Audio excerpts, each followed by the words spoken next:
समजा परीक्षेत असा प्रश्न आला 1 2 3 4 आणि असे 10पर्यंत आपल्याला याची सर्वांची बेरीज करायची असेल, म्हणजेच आपल्याला नैसर्गिक संख्याची बेरीज करायची, पहिल्या 10 नैसर्गिक संख्येची बेरीज.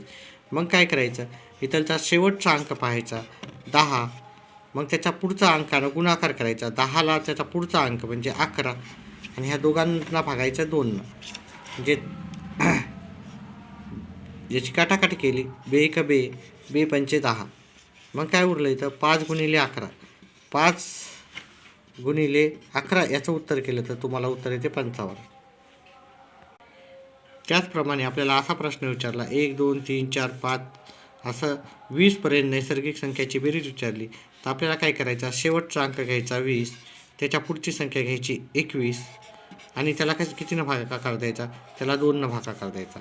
आता आपण पाहिलं ह्या 2नं 20ला भाग दिलं तर उत्तर येते 10, म्हणजेच 10 गुणिले 21, इथं करायचे 10 गुणिले 21, म्हणजे ह्या दोघांचा गुणाकार केला तर आपल्याला उत्तर येते 210.